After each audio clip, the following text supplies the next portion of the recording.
Hey, this is Hank Hill, and you're listening to my favorite podcast, Mouse and Weens.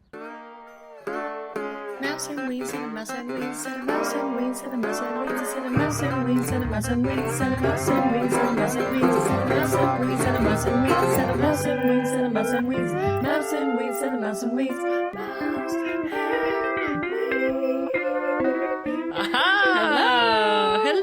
Welcome to Mouse and Weens. To Mouse and Weens. I'm Mouse. I'm Joelle. I'm the mom one. And I am Weens. I am the single Julianne one up in LA. That's right. And we are going to hear part 2 of our interview with W. Earl Brown. It's amazing. Check out the first interview, and this will be the second half of that. That's right. We have learned all about him being an actor in Something About Mary. We learned about him in Scream. We heard about him in Deadwood. We're going to continue the talk about Deadwood and then move on into his project, his movie called Bloodworth, which stars Kris Kristofferson, Val Kilmer. Who else? And he wrote and produced it. It was an amazing accomplishment. And Dwight Yoakam was in it, and Hilary Duff. And then also we're going to hear about his project right now. You can go and see it on YouTube called Dad Band. And there's a member of Alice in Chains in there too. So it's a really cool, that's right, fun. And we're going to hear about his own band called Sacred Cowboys and hear about all his adventures. So let's just get right into it. Here is W. Earl Brown. I would not take anything for those 4 years spent, or 3 seasons, but 4 years total that we were creating that story. So why did they cancel it? I had read something about you going to a party and meeting with one of the execs who said that was a huge mistake, right? It was a huge mistake. Yeah, he said that in the book. He didn't say it to me at that party. Okay. The guy that ran the network, he was a comedy guy. He was never drama wasn't his thing, and we were developed under the regime before him. So we were never a favored son, Deadwood, meaning the show.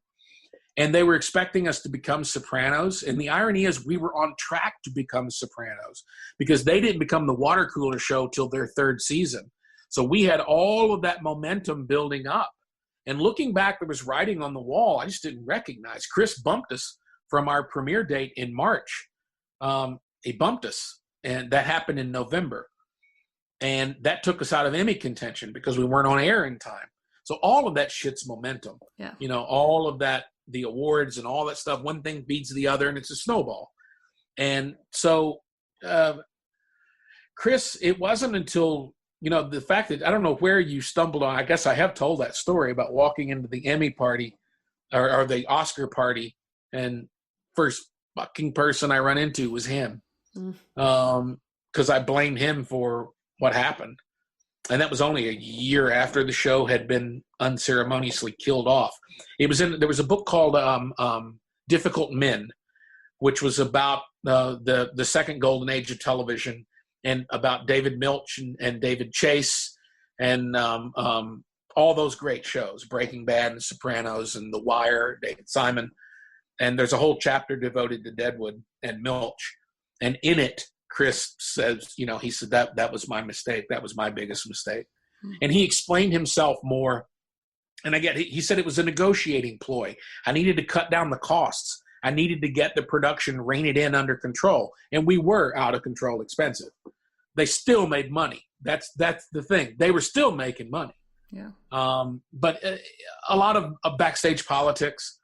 Paramount had a housekeeping deal with David, so they owned the rights outside of North America, but they weren't putting in any production funds, no overages or anything. So that was a bee in the bonnet or a burr under the saddle. Yeah. There was a myriad of things went into him making that. And again, he said it was my beginning of a negotiation, and then David just went off the rails and called everybody and said the show was canceled. So yeah, I guess there's blame all around. But where was the money? Because every costume, every background person had on beautiful outfits. Where was the majority of the money? Was it mostly shot at Melody Ranch? Yeah, we one were location. We hardly ever left. We left when the very beginning when I throw Brom Garrett off the mountain. I throw him off the mountain at Angel's Crest, and I crack his skull in Pine Mountain. Yeah. We were 2 different locations. Or vice versa, I'm sorry. Threw him off of Pine Mountain, cracked his skull there. We had the gold mine set and the cemetery set were off. They were up at Pine Mountain. Otherwise, Did you know Brian Haynes pretty well too? The location manager on that. Do you remember him? Oh yeah, I remember him. Yes. Yeah, I worked with him a few times. He recently passed from cancer too, a couple years ago. But he was on the whole show too, and he said it was the best job he's ever had in his life, and he's a veteran. Every single person involved felt that. Yeah. And that's why having the movie, being able to have a final chapter to somewhat on our own terms, to be able to say hello and goodbye to those people that you shared such an intimate part of your life with and you're forever bonded to. Seeing Dave's decline. I had not seen him in person in been about a year and a half before we started production. And he knew then, he was diagnosed then when I had lunch with him, and he was having real memory problems.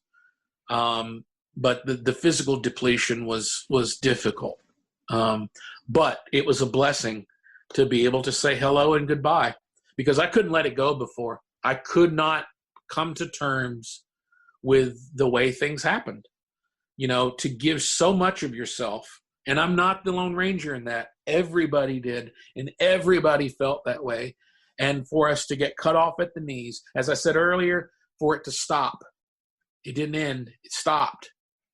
So it was a blessing to make that movie. Yay! Oh, all my shit got cut out of it. No. Who did that? Yeah. A lot of stuff got cut out. But Thank God they did the movie, though. That gives people some peace and some closure. Well, there's a great lyric by Ray Wiley Hubbard that I try to live my life by. And it sounds so simple, and I'd never heard it phrased that way till I heard Ray sing it in the song Mother Blues. Every day that my gratitude is higher than my expectation, I have a good day. I love that. That's amazing. Love that. Yep. I haven't heard that, but it does feel like that is the counter to, I think it was also like a famous quote of man's greatest downfall is his expectation. It was like Kierkegaard or something, and it's true. Mm-hmm. And if you just kind of put that gratitude in the beginning of the day. That's good. Okay, now, couple of questions for the people that would kill me, all of the fans that wrote in about Deadwood.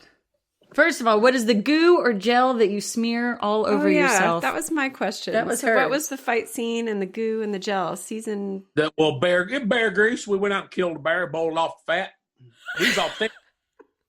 So wait, is that so the punches slip off you? Is this like the boxers? Yeah. Okay. Yeah. Well, boxers use Vaseline. Yeah. That's why you see Vaseline them in the corners so the glove won't grab skin. Because see, that's how your skin gets torn. When you get punched, the skin tears. Right. But they would grease up in a big fight like that. What it actually was KY jelly, and I forget what else he put in, like bits and pieces of stuff to look like fat. But it's primarily jelly. And you got down with that KY jelly too. You went there with it also, huh? All of it. I was well greased. Because you don't know where they're going to grab. That was good. And I thought you were going to come out with your haircut after he made that comment, like, oh, you are at a disadvantage with that hair, but they kept your hair. I was glad. Well, there's one that second scene, and this is an example of talking to David. And it's the only example where David did not rely on, he let the image overrule the written word. The scene afterwards with Johnny Burns after that fight was a scene. It was written. It was like 2-3 pages between me and Johnny, where I don't want to leave the room. I don't want to see Al, and he's trying to convince me. And I said, David, I think it would be stronger if I don't say anything, and if I'm naked, like if you just see the damage of his body, you see the cuts and the scrapes and the bruising that's starting, and he can't speak. I think that would be more powerful. And that was when Dave says, let me think about that. And then he came back with half hour later, he had rewritten it. Because we were starting to, I want to say that was written the day of, because I remember, not that I clamor to be naked, nor is anyone clamoring to see me naked. It was powerful, though. Yeah, no, it's just an incredibly powerful image. because he's there by that lamplight in a dark room. And this guy who you've just seen, pull the eyeball out of another human being and then crack his skull open, kill somebody with his bare hands. And then that's what led Dave. I can't remember if it was written, a rough draft before, but that whole speech that Al has, that's what happens when you kill a man, up close and you see the light go out of their eyes.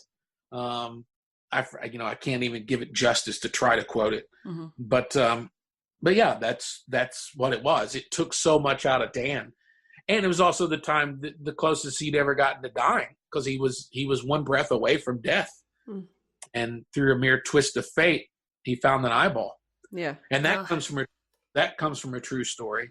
I don't know if you want to hear that. Tell it. People this is about the fight. All right. Yeah, this is crazy. Well, I had written in season 2, my grandfather, my mother's dad, would not allow anybody to call him son of a bitch. Because don't you allow that, because that's defaming my mama. And nobody defamed my mama. This was a man who was very violent. And I told my mother what he had said. This was back when he was still alive. And mother, she goes, well, that was ironic, because if there was ever a bitch that walked the planet, it was my grandmother. That woman was evil. Which went a long way to explaining why my grandfather was the way he was. But my mother's first husband had abandoned he got my mother pregnant. She had a child at 16 years old, my sister, and he was 27, and he abandoned them. My mother went back to high school. She was her class salutatorian, and as a single mother, she had tried to go to college. She wanted to, but she couldn't. It's a long story. My mother made a great success of her life, and she did it herself.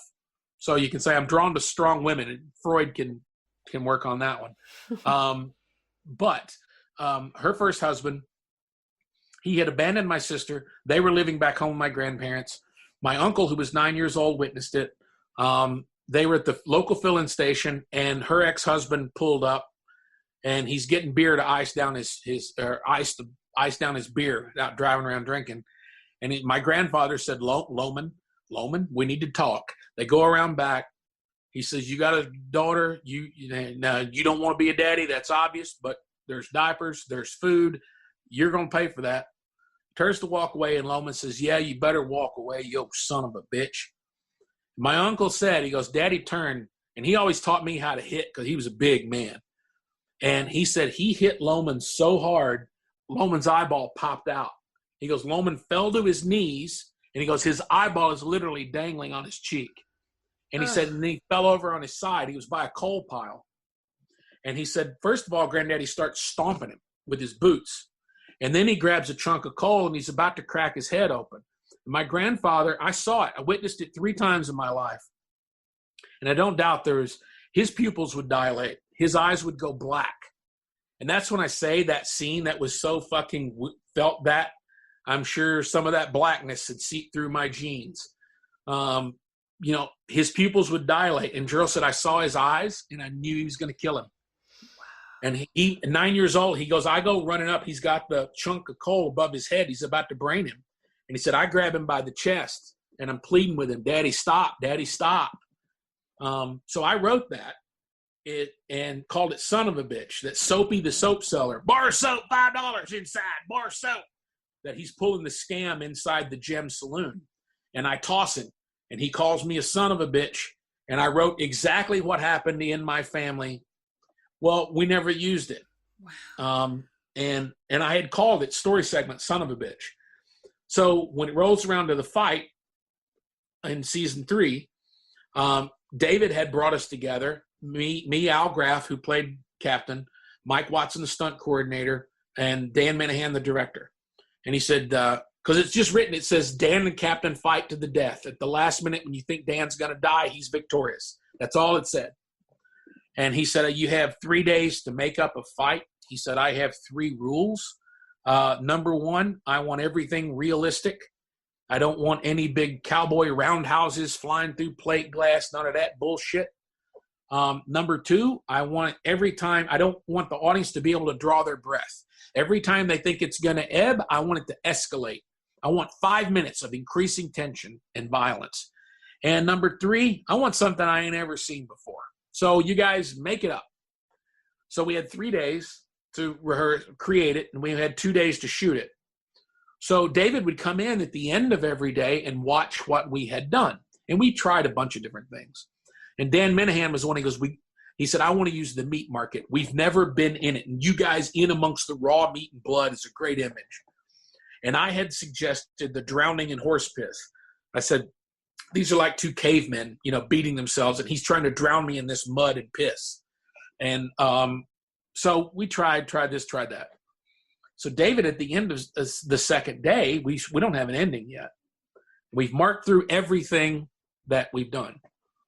And Dave said, I don't know how the fuck we're going to get out of this. He goes, I went back to that son of a bitch thing that you wrote.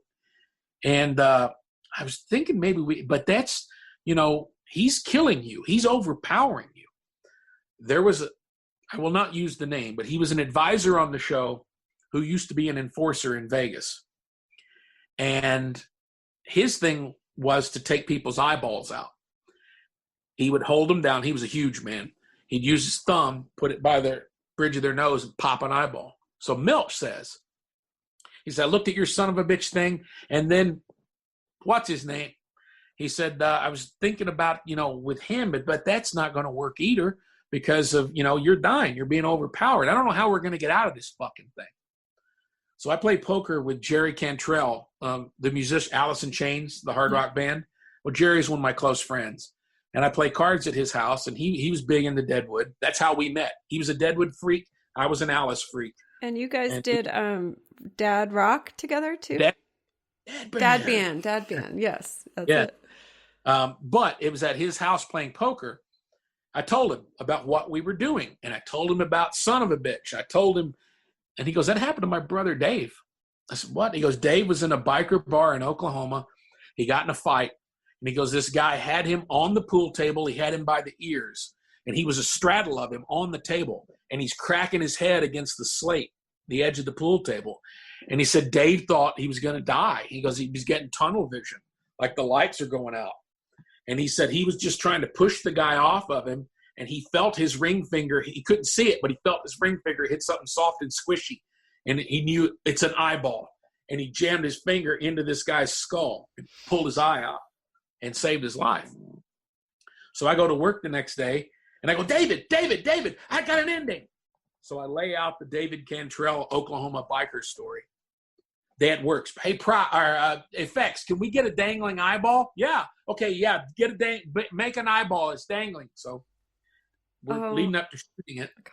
And Al Graff, who was playing the captain, who played in the NFL, who was a tough sumbitch. Our other guy, the other advisor, was there that day, the enforcer. And Graff says, what would happen? Like if the eyeball's out? I said, well, the capillaries would all burst. Your good eye would probably be flooded with blood. If your optic nerve's still there, the eye bouncing could probably still see. Oh my God. Well, I see the advisor down the way. I went, I'll get an answer. So I go jogging down there and I go, I got a question. What happens when somebody loses their eyeball? And this old man, he's leaned up against the post. And I ask him, and he goes, they scream. Oh. They scream a lot. Oh my God. Oh, I felt that chill down my spine of like, oh shit. And down your optic nerve. This is not pretend. This is a guy who has literally held people down and taken eyeballs out of their skull. He's probably dug holes in the desert. Oh shit, this ain't pretend. Yeah. Oh. So I go back down and Kraft goes, yo, what did he say? So just scream a lot. Just scream. And that's what was in the scene is him just screaming over and over again. Yeah. It's chilling. That scene is, the ebbs and flows were there. I mean, when you're face down in that puddle, I'm like, this is it. My heart is beating edge of your seat. If anyone hasn't said it's season 2, season 3, episode 5. Okay. Yeah. You notice the coup de grace is not shown. It's off screen. You hear me split his skull open.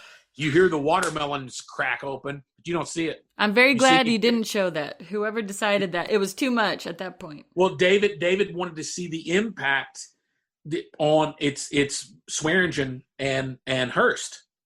He wanted to see it on them, and I saw that. Now that's funny. I had my ultimate. The first time I saw that, Dusty and Billy of ZZ Top, I invited them. They were heroes. I still have one of my posters from 1970s of those guys. They were one of my favorite bands, and I got to know them.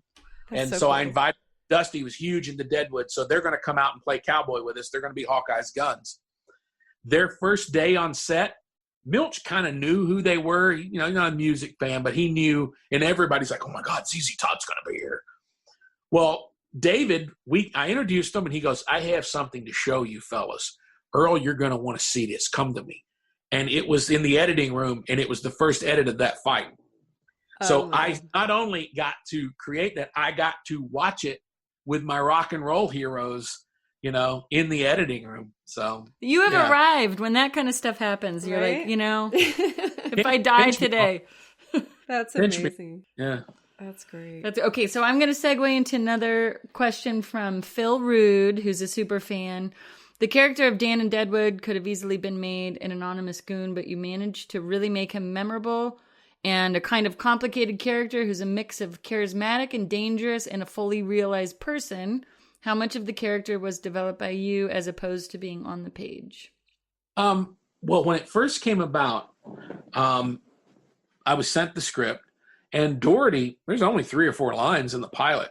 And I said, it's the thug in the shadows. I had committed to doing Steve Earle's play in Nashville. He'd written a play, a theater play. And I had committed to being in it.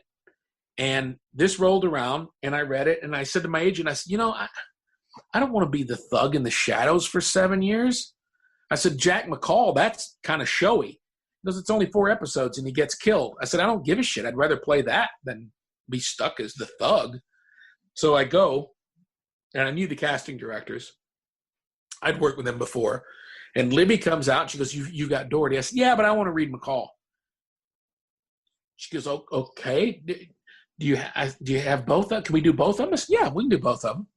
So I go in, we do McCall, and Dave kind of looks at her. Walter Hill was there at that point. He was still involved.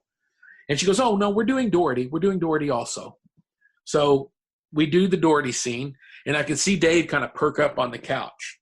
So we get through it, and he leans forward and goes, all right, we're going to do this again. Now, I want you to think about this. And he goes through every single word. There's a specific reason why I said everything I said it. There's a specific reason why it's phrased that way. There's subtext as he's explaining all of this. It hits me like, oh my God, this guy doesn't write thugs and shadows. This guy brings complexity to everything. Now, I had guest starred on NYPD Blue, so I'd already had just a little snippet of the craziness of Milch. But it was there in the room where I got excited of like, oh my God, this. So David took who, as I said, he could see through you. So I think a big part of Dority was me, but filtered through Dave, you know. So it was a creation of both of us, as all those characters were. Right. Because again, David was able to use who you are as a person. He could see the shadows and he could see the light, and he was able to paint with both of them. Wow. That's right. So I'm sure he gave you more lines and more as he, yeah. There were things would happen. There was a personal issue that another actor was having that I was privy to, and no one else was. And there was frustration due to and I just pulled Dave aside and I said, hey, I didn't give away any secrets, but that was the point. This was in the first season. That's the point Dority became so loyal. So it was literally just me taking up for a fellow castmate, trying to go, you need to cut this guy some slack. And so David kind of enveloped that into Dan going on down the line, you know? So yeah, he EB sweaty palms. That's all Billy Sanderson, because Billy would get nervous and his palms would start to sweat. Wow. How was it with Ian McShane? Did you end up becoming protective of him as a person, or what was your guys' dynamic? just pretty much ended up resulting like it was on the show. Wow. Ian and I, we kept up. We would have about twice a year, we would have breakfast over near his place. He lives in Venice Beach, lives there in London. But we would have our Deadwood breakfasts, for which he would invite, and I was inevitably there as part of every one of them. Yeah, our relationship really kind of unfolded like Al and Dan's. That's amazing. And he was sober, right? Because I read that, isn't he and Milch both? And there was so much booze in all the scenes. I just wonder if anyone had... Ironically, Ian knew Lemmy Kilmister from London because they used to drink at the same pub. Oh, funny. Ian got sober back in the 80s and had been sober, is sober ever since. But yes. And David, I think David got sober before Deadwood. You know, he got off the drugs, but he said, I was going to, said, I'm going to exercise. That was good. Doctor said I need good exercise. He said, I started running, and that fucking hurts when you're old. And you know what takes away the hurt? Vicodin. And you know what washes Vicodin down really good? Vodka. They go good together. So David was then hooked on Vicodin. And so I think before Deadwood, David was off illicit substances, shall we say. Yeah. I don't know. I don't know about David's sobriety. I don't know if he was ever part of, program or something of the Anonymous or not. Yeah. I know Ian, but yeah. Yeah. I just wondered because watching the show, it's just so you guys are drinking all the time. Yeah. Well, their water was bad, so they couldn't really trust water. Wow. So yeah, that was a reason. That was another reason they drank so much alcohol, is because unless you had a fresh spring. And you get a bunch of people living together like that, you got a lot of sewage in your creek. Oh my gosh. Those things you think about. I read a little bit, on Wikipedia just about the town itself, and the history of that place is incredible. And did you do a lot of research before, of the town? And Yes, I went there. I went several times, but I went there before we ever started. Actually, it may have been at the end of my first year. John Hawkes had gone before we started production. And then after our first year, I went. There's a great museum there, the Adams House Museum, which David had used, with his initial research. And I went and spent a lot of time there. Jerry Bryant is local historian who's passed away. He gave, he knew every story. And he took me in his golf cart to all these places up in the hills where stuff happened. Yeah. And I love visiting there. I love going that place. Wow. Well, you're a country boy at heart too, right? Would you say? Yeah. That's cool. Were the scenes crazy? I mean, shooting at night, all that mud, was it just dirty and icky all the time? It was. My wife has said this too. She says people going to a night shoot there was almost like stepping back in time, because the lights, you can't see the hillside and the homes that were there. Because it's in a residential area. It's a 10-acre lot, and it's been developed, the rest of the valley. So you're driving through, suburbia, big houses and horses, and then you're at Melody Ranch. But at nighttime, when we just had, our little segment lit, it was a magical time. It was a magical experience. That's cool. And crazy hours? Were you there around the clock? Oh, yeah. Or yeah, I can imagine. Did you just sleep there a lot? I would think so. I never spent the night there. It was, for me, driving home is about a 20-minute drive. Yeah. So there were some people that did. Yeah. Who lived on the west side or something, but I'd just drive home. I worked on the Westworld pilot, and we were right by the set there, and they used some of the set, and all anybody talked about was Deadwood at Melody Ranch the whole time. Yep. Can I talk about Bloodworth? How do you, we watched it. It's amazing. It seemed like it was hard. Do you want to talk about kind of the inception of the idea and how did you get funding to do it? Yeah, well, we were doing Deadwood. My wife had interviewed William Gay for a project she was working on. And that's how I first got to know William. And he's the author of the book? Yeah, he wrote the book, Provinces of Night. And I said that was my catcher in the rye. when I read Catcher in the Rye, I was 20. I wasn't a teenager anymore. But Holden Caulfield just seemed like an asshole to me. He was. I didn't. Yeah, he was just a lot of serial killers thought so too, who ended up following him. Yeah. And when I read Provinces of Night, like, oh my God, I found my Holden Caulfield. It's Fleming Bloodworth. The kid that's the main character in that book, which is really a loosely autobiographical story of William himself. So Shane Taylor, I had seen his first movie. He's from Kentucky, and I had met him. Super nice guy. He worked for ESPN for years. He'd always wanted to be a film director, and he'd made a little homemade movie. And I really liked him, and I kept putting it off. It's shot in my hometown in Murray, Kentucky. Oh. Because it's set in the illegal cockfighting world. And there was a huge cockfighting arena, illegal as hell. But there was a breeding farm and an arena that was in my county. He found it and got access to it, hence they shot there. Oh, and people at home said, hey, man, they shot a movie here last summer. I'm like, oh, no, they shot a movie. There's people here from Hollywood. They shot a movie here. I never heard of it. So I ended up meeting Shane, super nice guy. And he was inviting me to watch the movie. And I kept putting it off because I'm like, it's going to suck. He's only got 3 professional actors. It's mostly local people. Long story short, I couldn't avoid it. I finally saw it. It was phenomenal for a little no-budget film. So I approached him. I said, hey, man, I love this book. Take a look at – so he was still working for ESPN there, and he was flying to New York. And he had read about half of it by the time he landed. He called me as soon as they landed. He goes, we've got to get the rights. I want to do this. So it took us that would have been 2003. We were set up to go in 2006. We'd gotten funding. And we were in pre-production. In a 12-hour span of time, Deadwood was canceled, and we lost the money of the film. So I go in 12 hours from I'm a writer, supporting actor on Best Show on Television. I've got my first movie in pre-production at a $5 million budget. I'm riding high.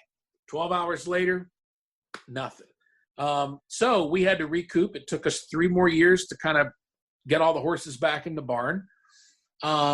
We had a third partner who, let's put it delicately and say he was a lot of big talk. He was all hat, no cattle. And we got a really bad feeling about. So we parted companies with him. We had to come up with long and sordid story. I got far more involved in financing than I ever thought I wanted to be. I had to work for $1. I had to work for nothing. I had to reinvest all the monies. We were paying ourselves union minimums, and paying ourselves $1 as producers. We were forced by our major investor to reinvest all funds. So I worked for 14 months for nothing. Wow. But we got to make the film that we wanted to make. We sold it. We got distribution on it. I've told Shane, we discussed this several times. If I had, because that was tough, man, because I was broke. And at the end of the shoot, I got walking pneumonia from so much fucking worry, and I wasn't sleeping. And then that role was screwed with my head anyway. And I didn't write that to be me. I offered it to John C. Reilly. I went to school with John. Wow. And I offered Reilly because I knew we had Kristofferson, and I knew Reilly was a big music nut. So Reilly at the last minute turned it down. So I was kind of the guy on the bench. I told Shane, I'll play whatever if we have to, but having Val Kilmer on board justified our budget. So can you talk, for the people who've not heard about this movie, it's called Bloodworth, and your main actors, you were one of them. You had Val Kilmer, Kris Kristofferson, Dwight Yoakam, Hillary Duff, Conroy, and Hillary Duff, and Reece Thompson. And also the woman from 6 Feet Under. I can't recall her name. Frances Conroy. Okay, yeah, she was great. Who is phenomenal. And she is a phenomenal human being. This movie was amazing. Can you give us just a little premise of it? It's the story of this teenager from a very poor rural Appalachian area whose father has abandoned. His mother left him, and then his father's left. And it's family dysfunction. His father and his 2 uncles have been screwed up their entire lives because their dad abandoned them when they were little boys. So they grew up without a father, none of them knowing how to be a father. And ironically, Dwight Yoakam's character has this grandson. So the grandfather shows back up in their lives. That's Kris Kristofferson. What it is he's dying, and he has to come to terms with his life. Now, there's a great dark secret in his past that I had to change somewhat from the book, because the book was a definite period piece in the 1940s. And it was an attempted murder of a law officer, but he got away with it, and he ran away. And I'm thinking, because we wanted a timeless feeling, but it's still somewhat contemporary. So I thought there's no way he's going to get away with, unless he murdered the guy. If he killed him and did away with the body, and nobody ever found the body, and it was a cop that deserved killing, that everybody hated, so that I changed that element. So that was it. He had committed this murder, and he told himself, I'm leaving my family behind because the wrath of the devil's coming down on us, and I'm protecting them. Right. But as the one son said to him, yeah, you left us standing on that porch, but you took your goddamn guitar. Yeah. So he spent his life going around chasing a song, staying drunk, chasing women, playing music. And so he's faced with his own death, and he shows back up. So this grandson has this grandfather suddenly back in his life that he's never known. And he's never had a real father figure. And suddenly he has one. And then tragedy ensues. Mm-hmm. Because the sons all hate their father. Mm-hmm. And it just leads to a denouement that's a great tragedy. But it's actually uplifting if you get to the end with, the lessons that the kid learned. It was great. It had just the right amount of mystery and violence and sex and family and romance too. It was great. I loved it. And it's like in the part, which I want to tie back to you, we've all got father issues, or most of us, or a lot of us, and they all did in your move. But did you pull from your own story, or your character was probably the hardest to play, I would imagine. You were angry. There was a great line in the novel that described that character to a T. I couldn't really use it in the script. There was no place. It was so poetic, it wouldn't have felt right tripping off the tongue of one of the characters. But William wrote, childhood polio left him with a gnarled left leg, but further twisted in ways invisible to the human eye. Childhood polio had left him with a gnarled left leg, but further twisted in ways not visible to the human eye. So that was it. So he had created his own belief system of fundamentalist religion and voodoo, and he thought he controlled. He was insane. Mm-hmm. And there were snippets of that. I forget. We did a re-edit on it. And I think you do briefly get this of him sitting there at the grave of his father, where he's just completely lost sense of reality. Yeah. But yeah, he was on the slippery edge, and he was a mean fucker too. Yeah. But then almost righteous, because he was left to take care of his mom. So he had that side of him too. Yeah. Yeah. But that sense of the chip on his shoulder, because his nephew gets published, that he wants to be a writer. He knows writing is the only way he can deal with this. All of these ghosts that are in his head and around him, if he can write about them, if he can get them on a page, that controls them. And Brady, the character I played, was threatened by that, and he was somebody, because he holds up that magazine when he finds out the magazine the kid's been published in Young Voices of the South. This you? And the kid's proud, and then he rips the magazine up right in front of him. So it's that, there was this getting above my raisins, was the mentality of folks back home, getting above your raising, thinking you're better than where you came from. Mm-hmm. And, my dad and I did not have that kind of a contentious relationship.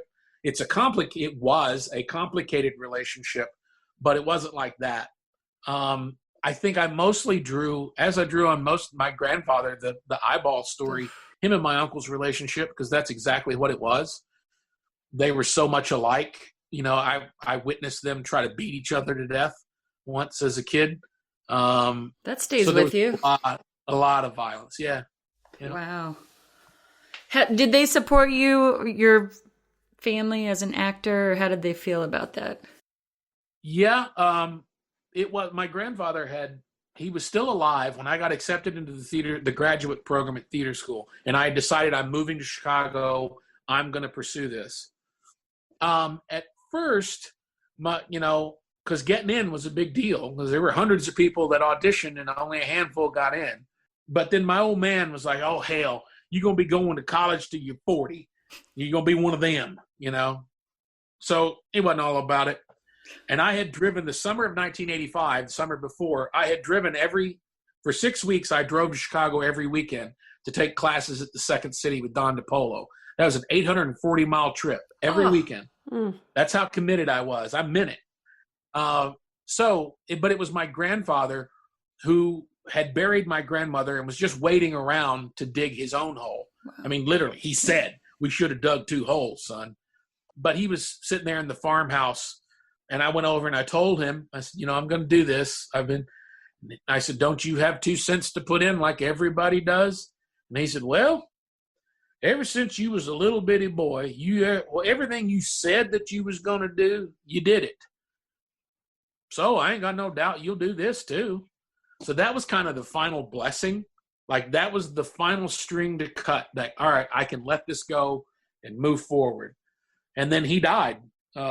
He died that January. Wow. So I drew on that completely because him and my uncle were too much alike. Wow. And you were the boy that broke the curse a little bit. You got out of there, and I was Flint. Yeah, you were. That's what I was thinking. Yeah, you connected. You were the kid that did what you said you were going to do. I love that. That's cool. And my uncle was quite a bit of him was the Val Kilmer character in that movie. Wow. He didn't impregnate my teenage girlfriend. Well, I was going to say, I hope that twist wasn't true. That was crazy. By the way, Val Kilmer, how is it? I've met him, hung out with him a couple times and worked with him, and interesting guy, right? That's a nice way of putting it. Yes, he is interesting. I will say this. He is an immensely talented actor. Yes. He is a very complicated man. And yeah, let's just leave it at that. Okay. And Kris Kristofferson. Oh my God. That's a guy, my mother and my sister they went to see, A Star is Born multiple times in 1976. I was a little girl. We might have been conceived to A Star is Born. Yeah, we had the record and we just played it on loop. And my mom, so good. Our mom Love would him. sing all Barbara's parts, and we grew up listening to that. My mother went through some bad periods in her life, and there was a period where Why Me Lord was on constantly. It was like a life preserver for her. I was a little kid. I couldn't quite wrap my head around why mom won't get out of bed. The covers over her head all weekend. Yeah. And so, so that song meant that to my mom. My sister's burgeoning teenage sexuality was drawn to it. Yeah. When we were doing the movie, my wife said, because we were about to close the deal, and there was a magazine, No Depression magazine. He was on the cover. And Carrie, we didn't know him at that point. I had done a Western with him, so I had met him, but I didn't know him. My wife walks by and she looks at the photo, and Kris was 72 when that photo was taken. And she said, you know what? I don't really know what it is, but whatever it is, that man got a double scoop. So cute. So, well, he's a Rhodes Scholar, a Golden Gloves boxer, a war veteran. And yes, well, here's a story. And actually, she kind of looks like you as I think about it, this girl in this story. We were hanging out at a place called the Blue Post in Wilmington. We hit it off, and we hung out every night in my apartment. We would play songs to each other and smoke a joint and tell stories. And so I got all of the stories. And I sang him songs that I had written. And he would sing me these fucking songs that you knew and tell me where it came from, how he wrote it, whatnot. But one night we're at the Blue Post, and They had a great jukebox. And Reece Thompson, the kid that played his grandson, had never heard of Kris Kristofferson until we started doing the movie. And then he just absolutely idolized him. So I go to the jukebox and I play Leopard Pillbox Hat by Dylan. And it comes on. We're sitting in the corner, and Kris goes, I remember the day Bob recorded this. So what? Wow. He was the janitor at Columbia Studios when Bob recorded. No. Mm-hmm. How He said there was a buyout. No musicians or songwriters were allowed in the building. He said there was one because he was emptying the ashtrays and sweeping the floor. It was me. He said, so I would sit there and I would watch through the window. I'd watch Bob work. He goes, he would sit underneath this grand piano and he would write in a notebook. And every now and then he'd reach up over him and he'd pick out some notes. And then he'd go back to his notebook and he goes, I remember the day he wrote that one because the band came in at about 5 o'clock as they were, I listened to him cut it. And I thought, ooh, that's a special one. So it's the song that's playing as he's telling us the story. Oh, cool. Well, this girl went to UNC Wilmington, college girl, gorgeous, voluptuous. She walks up. She goes, "Excuse me, I don't could I get your autograph?" Kris like, yeah, sure. So he signs Bart napkin or something. And this is in the day of flip phones, cameras. And she goes, "Could we get a photo? Can I get a photo?" Yeah. So she hands her photo out to some buddy of hers, and she's all snuggled. And I said she was holding him close like she was afraid he might catch a cold. And she goes, I just adore you. I love you. The Blade movies are my favorite movies ever. And Kris goes, oh, thank you. She goes, no, I love them. I love those movies. And Reece is sitting there. Reece goes, well, you should go play them on the jukebox. And she went, what? She goes, go play him on the jukebox. They got his greatest hits over there. She went, what? You're a singer? Oh my God. Okay, so he spans, like, how many different generations know about this guy? Well, I said, it was, my daughter had gotten on it because my daughter was a little girl when we did it. She was 9 when we shot. She was 11. It was when she was in high school years later. I forget what I was watching. It was one of the early films, and she went, oh, no, it was a photo. It was a photograph that she saw. And it was on my iPad. She went, ooh, who's that? I said, that's Kris. He went, that is Kris Kristofferson? I said, yeah. She went, oh, my God. But, 3 generations of my family. Well, 4, counting my sister, my mother, my sister, my wife, and my daughter. Ugh. All crushes on Kris. Yeah. So whatever it is, the man's got a double scoop. Yeah. True. I know. Exactly. It lasts through the ages. He makes you doubt things. It's true. Okay, and so I remember looking at you got T-Bone Burnett to do music producing on it or supervising? We did. That's huge. T-Bone, yeah. Well, we couldn't have gotten him 3 months later. It would have been impossible. But Stephen Can we say also he did Oh Brother Where Art Thou? We could leave it at that, but he's a big deal. Well, Crazy Heart happened while we were in post-production. Well, there's a story in and of that. And that's where T-Bone's rate went through the roof. But what happened is Steve Bruton, who Crazy Heart was loosely based on Bruton, and Bruton was the advisor for that film. He was Kris's lead guitar player through the whole time, and they were best friends. Well, Bruton was dying. He had terminal cancer. T-Bone had brought him out here. He was staying at T-Bone's place, his studio house, and he was going through alternative therapies. And he died there in T-Bone's place. But we got a phone call. Now, Travis Nicholson, who was working on the film with us behind the scenes, his dad, Gary Nicholson, started out in Texas with Kristofferson, with T-Bone. He's a musician-songwriter. So Travis has known Kris since the day he was born. So we all kind of had everything's connected, right? Well, Kris got the phone call that Bruton, it's happening. He's leaving us. So we arranged the schedule, and Travis got it because his dad knew also because he was tight with Bruton. So we changed our schedule to allow Kris to get back here to LA to say goodbye. So Kris flies back in. He spent the afternoon with Stephen at T-Bone's house, and then Stephen died the next morning. There's a story in that T-Bone tells. He has a meditation bell. It's like this Asian, I forget what country it was from, but it's got this pure tone. It's an antique. I don't know how many, but he brought it out and showed it to me. No, because how we got him is, so Travis has already tried to get T-Bone to do our music.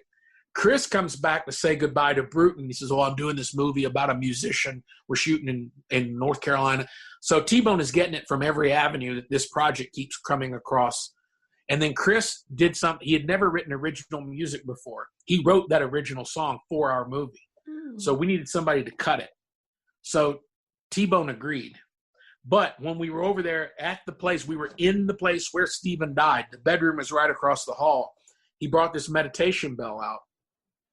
And he said Stephen, is like 4 a.m. or 5, somewhere in there, around the time the sun started to come up. Stephen's girlfriend was with him, and she heard the bell toll. And I think she said there were 3 tones, and she thought T-Bone was there. Like, oh, he's here awfully early.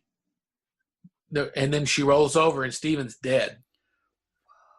So, as T-Bone said, this bell rang its tone the moment that Stephen left this room. Wow. So all that stuff kind of tied into, bringing us all together at the same place at the same time. And so I was there in Village Recorders, in the studio with T-Bone and Kris, and we hired a band. And so, yeah, it was. And then T-Bone, as we were mixing, we had cut and we were mixing.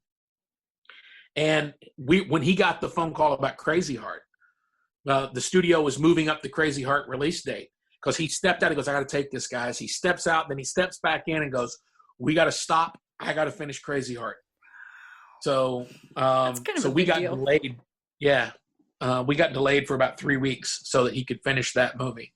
And then that movie, his rate skyrocketed. And, God, you're so lucky. But having him and Kris, it was all the right spirits were supposed to all come together at that time, That's awesome. So congratulations for finishing that. It is so hard to get a film up and running and made and produced and distributed. Congratulations. It's huge. Thank you. Yeah, and people can find it streaming now, right? I mean, we found it on Amazon? Apple TV, I think. Apple TV. Okay. Yeah, I'm not sure that it's on any streaming service free at the moment. Yeah, but I do know it's out there that you can buy it. It's worth it. Yeah, it's worth it. You can stream it for $4. It's not a big if you don't want to buy it. Yeah, everybody watch that. yeah. I love the storytelling there, and I realize now, this late in my life, I've never been a big country music fan, but just doing this research with you and hearing about... I can't believe that. We were born in the same family. I know. We lived on a ranch. We were born on a ranch in Northern California. We grew up on Dolly Parton. I know. Our mom's from Texas. Our dad, they both grew up in folk music in the 60s. So it was very, we get the guitar and play by the fire and harmonica and the whole thing. I don't know. I found rock. I guess I grew up liking that a little bit more. It's all good. Yeah. My mom is still a huge music fan. My first concert, I was the Callaway County Fairgrounds, 1968, right before I turned 4 years old, was the Porter Wagner show with Dolly Parton and Speck Rhodes. Wow. So nice. Dolly had just started on Porter's show, and I was a little bitty boy. I was 4 years old, and it was the first time I'd seen in person people that I saw on TV. So my 4-year-old brain kind of put together like, oh my God, they're real. They're real people. But it was me when puberty hit, and I discovered Kiss was my gateway drug into punk and heavy metal, because I love Kiss. Oh, yeah. And so it wasn't until I moved to Chicago and I was learning to play, and WXRT, the cool rock station, played Steve Earle, Copperhead Road, and the hair on the back of my neck stood up. That's I'm cool. like, oh my God, this is a country song, but this is kind of metal. This is dark. And I was learning to play. And then my appreciation for Hank Williams, the first song I ever remember, I was a toddler, was I'm So Lonesome I Could Cry. Aww. Because both my grandmothers had Hank Williams records. They had different covers, but they were collections. And both of them had that song on it. And I can remember as a little boy hearing that and thinking, that man sounds so sad. You connect. See, that's a testimony to your emotional depth at that age, too. Yeah. And Dolly Parton talks about that. They have the podcast Dolly Parton's America, And I think it's like, maybe 10 parts or something. So it's something you can kind of binge and listen to. But she talks about these are stories from her people, in the mountains, and just the storytelling is so beautiful. And now I need to get into this. I'm feeling my country roots. there's a lot of pap, there's a lot of slick stuff. And some of Dolly's stuff is Vegas Dolly. Right. But you listen, she did 3 bluegrass records about 15, 20 years ago. The first one's called The Grass is Blue. Mm-hmm. And she does bluegrass versions of like Stairway to Heaven, but there's some songs. There's a song called Down from Dover. I dare you listen to that song and not get emotionally wrenched. Wow. Mm-hmm. Down from Dover by Dolly Parton. Mm-hmm. And then again, you find those nuggets, look for the, Townes Van Zandt, who was a great writer. Some of the records I don't care for. I don't care for the production, but the songs are Dylan level good. Mm. Steve Earle is my favorite ever.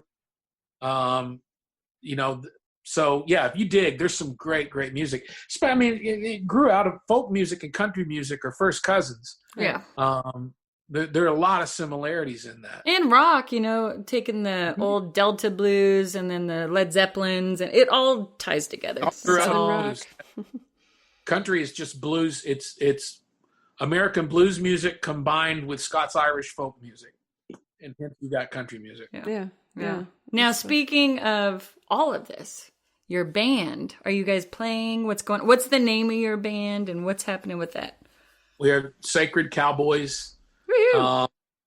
We were a band. We started back in the aughts, kind of evolved out of Deadwood. I met this musician who was working in the background, who was a musician who played pedal steel, Mike Johnstone. And season 2 of Deadwood, I'd been playing with some guys. We got together. It was a dad band of sorts. It started my 40th birthday party. We had rented the Cat Club. So we decided we're going to play. So we put a 45-minute set together of cover songs. And there was something there's something here. And the guys were musicians far more than me. So we'd kind of kept it up. But it was all rock music and mostly hard rock. And then we had the House of Blues for the season 2 wrap of Deadwood. And the producer said, hey, if you want to bring your band, if you guys want to play some. Well, I met Mike. And I knew he played pedal steel, and I wanted to do some country music because it's apropos for Deadwood. Sure. So I went to Mike, and then I went and got Ralph Stevens, who used to be my neighbor, who used to play piano for Jackie DeShannon. Wow. Mike and Ralph are both a generation older than me. That's kind of how it evolved. And we had that group of personalities in a room. There was that spark. I felt it from the moment we started playing. And not everybody, it's not like everybody's best friends in that band, but that combination of sensibilities. So we became a band. We played quite a bit. Wow. And then we ended up, I had a problem when Deadwood stopped. It was always promoted like the guy from Deadwood. Yeah. So people would come out, sure. It's country rock music with the guy from Deadwood. Mm-hmm. Well, after the show was over, I felt like a loser. I believed in the band. Whatever brings people through the door, I know this band is going to knock them on their socks. But to go out and do promotion and shit, the show's over. Yeah. So I was busy. We got booked to do Stagecoach. Word kind of spread. And I love telling this story. The band that opened it, they played before us on the Palomino stage. I don't know whatever happened to those guys, the Zach Brown band. Oh, no. We played the Palomino stage at 3 on that Saturday at Stagecoach 09. The response was phenomenal. And we were at the point of okay, we got to do this, which means get in the white van and tour. I could not afford to do it. We were in production on Bloodworth at that point, and I had to give myself the Bloodworth. So I kind of mothballed the band, right when the momentum is building up for us, and I couldn't do it.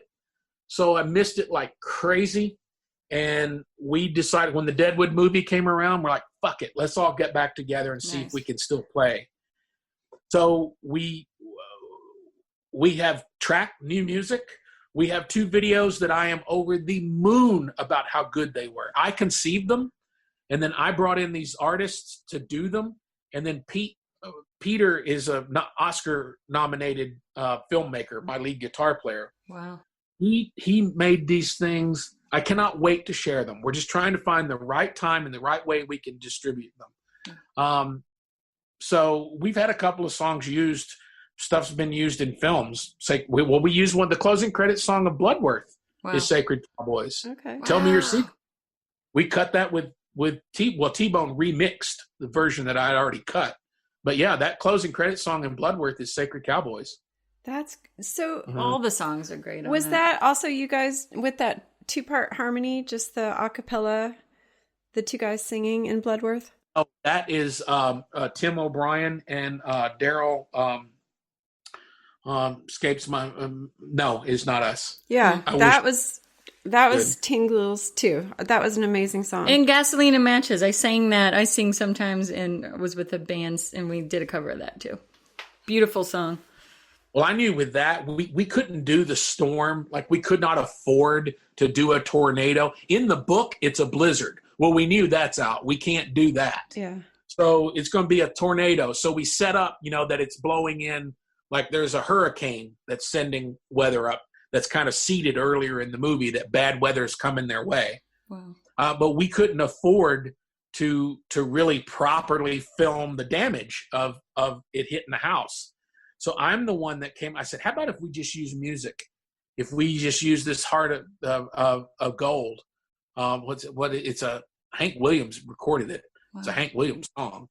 Daryl Scott and Tim O'Brien. And I just, that's one of my favorite moments in the movie because you just have these 2 incredible voices. But thank you for noticing. That makes me happy that you picked up on it like that. It was gorgeous. Yeah. So much art in that too. And I was going to say, this sounds kind of kooky, but going back to Deadwood and your scene after the fight and sitting there not able to talk and wondering if you're okay. It did have this kind of Rodin thinker sculpture, kind of just the artistry. You pull it off really well. So good job. Well, thank you. I would like to say that was the reason I did it. It was more like I'm trying to hide my balls from the kid. He had a big forward lean. That's so profound. Now, what does your wife think of any love scenes and stuff like that? I'm always so curious about this with acting.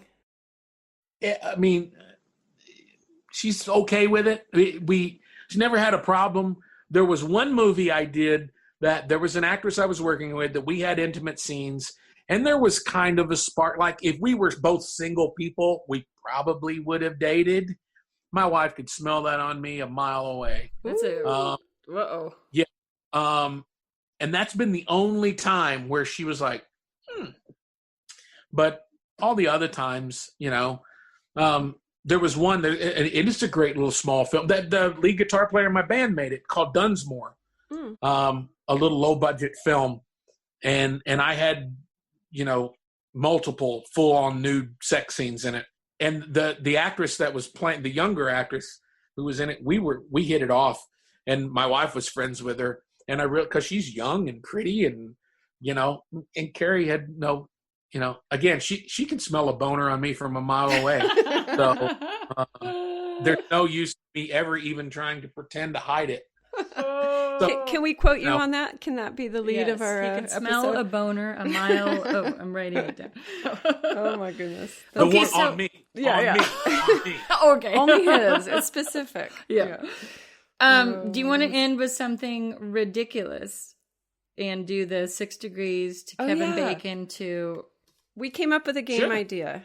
All right. So now, she has always been a super fan of Kris. I love Coldplay. This is like talking about love stories and heartbreak and all this, right? I went through a big breakup with my husband. Sounds like you guys with Carrie that you had to break up and get back together and you finally ended up together. Well, that was us.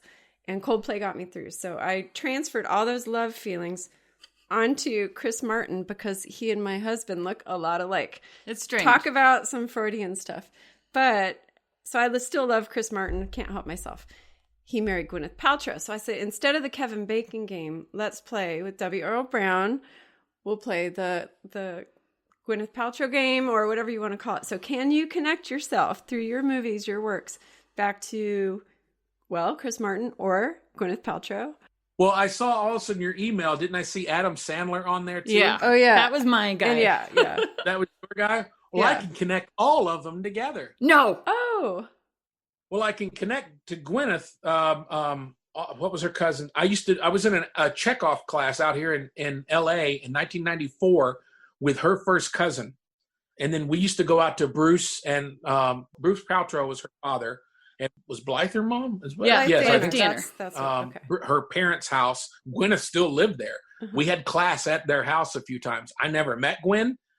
And then her cousin, she was in a few movies, and she had a TV show. Name escapes me at the moment. But the Adam Sandler and Chris Martin, when Judd Apatow decided he was going to get back into doing stand-up, he did shows over at that theater down by the mall over in Beverly Hills. We were there. Flappers? No. No. Beverly Hills? It's a theater. Yeah, it's in Beverly Hills. Oh. What's the big indoor mall in Beverly Center? Oh. There's a theater just like a block away. Oh, God, what's the name of it? Oh, on West 3rd and Beverly? Largo. Oh, Largo at the Cornet, yeah. Largo, Cornet, yes. So I went to see one of Judge, I want to say it was the second night. Wow. He's good. I saw him at Kaboo, and it was a great he had special guests that were going to pop in, and one of them was Adam Sandler. Adam was there. So he brought Adam out to do a bit. And then he goes, I got a buddy in the audience. Hey, Chris, come up here. Sitting right in front of me was Chris Martin. So he brings Chris up on stage to improvise a song. And Chris, you could tell this wasn't a plant. Chris did not want to get up. And Joe's like, come on up here, come on. And so he gets at the piano and he improvises a song about how uncomfortable he is. And he makes the audience laugh. And he finishes, and Apatow walks out and he goes, all right, you look like Chris Martin. You play music like Chris Martin. I don't look like that. I can't play music like that. But you're funny? You're funny? You got the audience laughing? I'm the fucking funny guy. Get off my stage. He's good. He's so cute. The night at the Largo that included Adam Sandler and Chris Martin. That's amazing. He did it. Largo. You did it. Very good. Did it. And comedy, bringing it all back around. Yes. I love it. Yes. Do we have any more questions? We have more questions that I didn't, I mean. I feel like we asked a lot. I wanted to know about your fight scene with Joaquin Phoenix. Oh. That was crazy too. And P.T. Anderson, because I'm a fan of his, and if you had a chance to meet him. I was a fan also. I mean, again, because I knew Riley, so I'd seen since Hard 8, because Riley was in it, and those two guys were best buds. And I actually met Paul, Tom Petty and Steve Earle playing at the Santa Barbara Bowl. And John and Paul were there. And they were sitting right behind us. John had introduced me to him, but I just knew him. This was after Boogie Nights. So with The Master, I knew that movie was being made because they were so super secretive about it because they were afraid of Scientology mutzing with them, you know. So I got a call from my agent, and he said, are you comfortable fighting? I said, yeah. He goes, but really fighting, not stage fighting. Oh, yeah. You guys were – it looks so there was no stunts, right? No, it was just us. It's all in one take. Yeah. I said, yeah, I'm fine. I said, I actually like hitting people. I don't like getting hit that much, but I'm not real quick. So, it's a trade-off. So I usually avoid it. But, yeah, I'm fine fighting. And he said, well, there's this Paul Thomas Anderson film. Cassandra has called, and they want somebody that can go toe-to-toe with Joaquin Phoenix because Joaquin he can't do stunts. He gets so into the moment. So they need an actor and I said, yeah, sure. So I expected Paul, because he's so cinematic, I expected him to be one of these guys that's got every shot and every cut in his head. I figured storyboarded, because there are guys that are so visual, they know every place they want to take it. So I met him the day before we shot when I had makeup confab and stuff. And I went in and said hello. We were in the department store. They were shooting at that location. Super nice guy, and introduced me to Joaquin. And Joaquin didn't, he called himself Joaquin. He wasn't one of these, you got to call me by my Val Kilmer, character. Jim Morrison, yes. Yeah, yes. He wasn't like that, but he stayed in that headspace the whole time. And introduced, he goes, yeah, thanks for coming out. Now, did they tell you, when we do this, are you comfortable if you hit me? Are you comfortable if you hit me? I said, yeah, I was told, yeah, sure. I was like, okay, yeah, because it's just yeah. He starts to walk away. He turns, goes, what if I hit you? If I hit you, are you okay if I hit you? I said, yeah, man, we'll just work it out, whatever, sure. So the next day we get there, and Paul, we're in costume, and we were rehearsing. And the whole crew's there, and it was a scene. It was like 2 pages of dialogue. Going back to Deadwood, like the post-fight scene, it was dialogue, and I was a businessman. I was there to get my portrait taken, but I thought maybe I could get a print for my wife. She'd probably like that. So I was supposed to be this jovial, and so we're reading it, and Paul walks up and he goes, this is not good. This is really not good, which is the first fucking thing you want to hear your director say. Yeah. And he says, it's the writing. It's the writing. I'm too on the nose. It's too obvious. Can you improvise? To me, and I said, yeah. He goes, are you fine with improv? I said, yeah, I'm fine. He goes, okay, close the set. Everybody off. Close it out.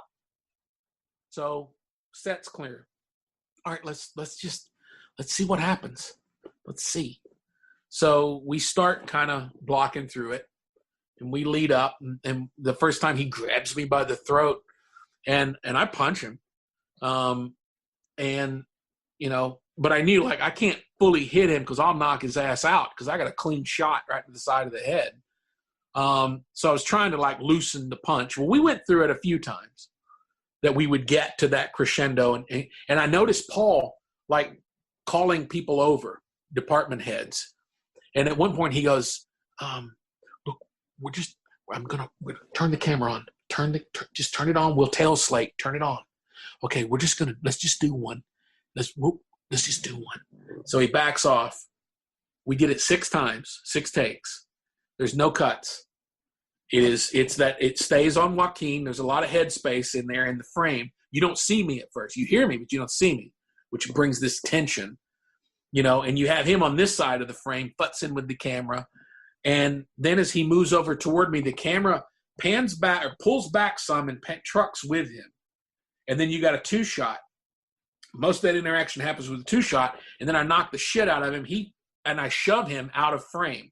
So you get the empty frame, and then Paul moves back, and then we both enter, and then, Didn't you throw a chair? Someone threw a chair at one point, too. I threw it, yeah. Yeah. In that take, I flipped there's a love seat, and I flip it as he's throwing glass at me. Because we had breakaway glass. We knew we had that was available to us.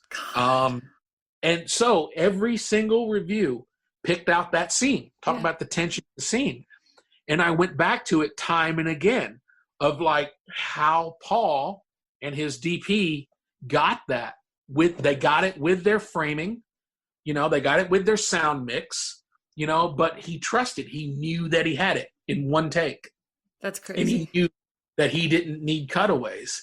And it was kind of cool when Did they dolly it? I'm sorry.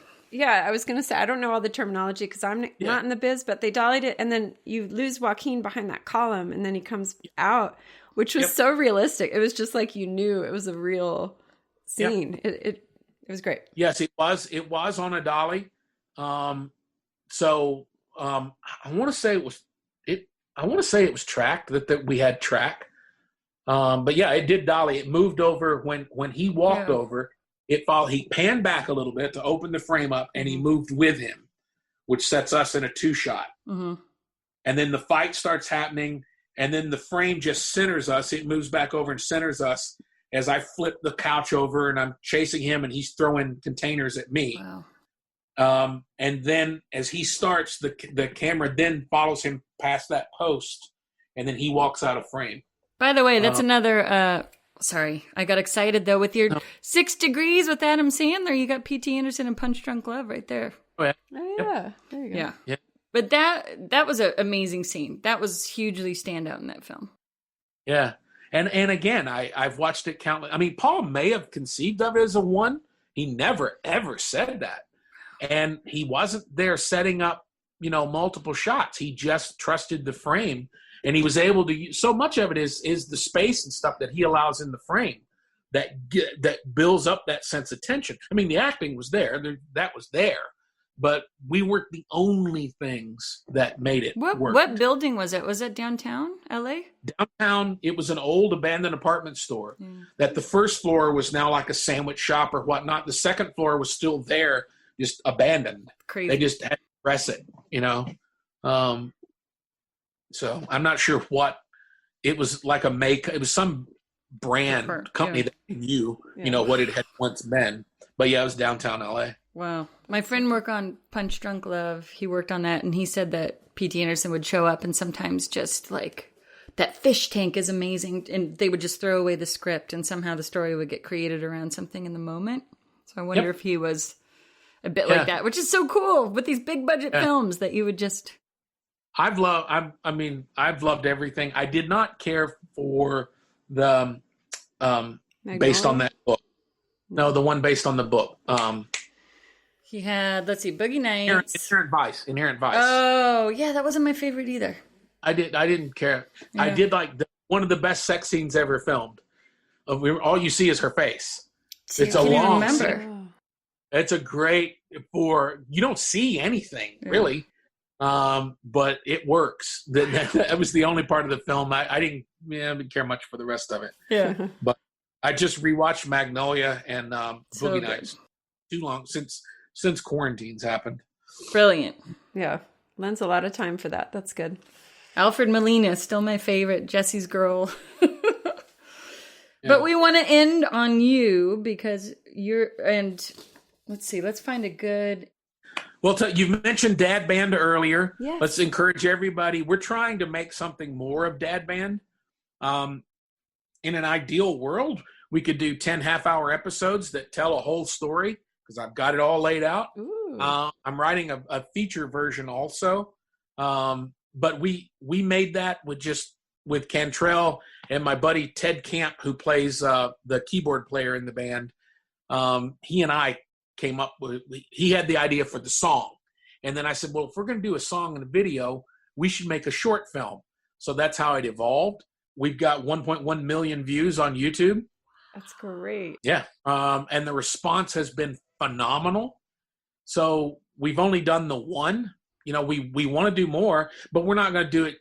We got to have a budget. We got to get paid. I'm not going to do it for free. Right. So yeah, Dad Band on YouTube. Dad Band. Pretty self-explanatory. With W. Earl Brown. Do you want to give us a little premise of that or just go look it up? I can give you a one-sentence premise.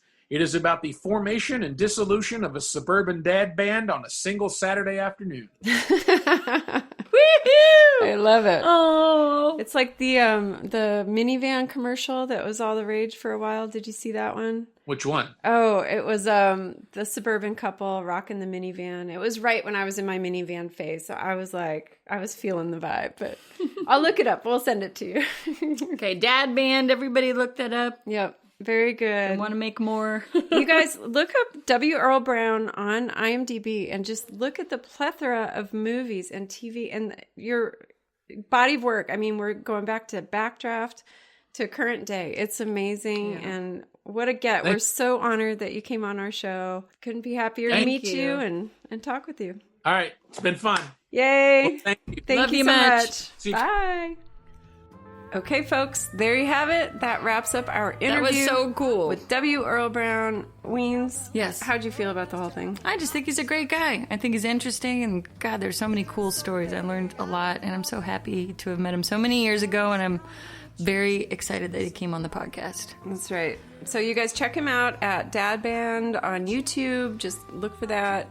Also, keep an eye on this guy because he's got a big upcoming project that's going to hit, I don't know when, but he's starting filming December through the spring. It's a big deal, and we saw a little info on the internet that I don't know if it's leaked or not, but yeah, it's big stuff. Yeah, so keep your eye out on him. Follow him on all his social media. I think he's real findable on Instagram, and I think he's on Instagram, Facebook, Twitter, Earl Brown. Thank you for listening, and please follow us to mouseandweens.com. We are also over on Patreon. Mouse and Weens is the / patreon.com / mouseandweens. And we want to thank our other patrons. We love you guys. We really appreciate your support, and it really does keep us motivated. And thank you for parting with your $5 a month. You are on your way to getting your free t-shirt if you listen for 4 months. We send you a t-shirt. We send you a swag bag of welcome gifts. We make you a song, all sorts of fun things. So do find us over on Patreon.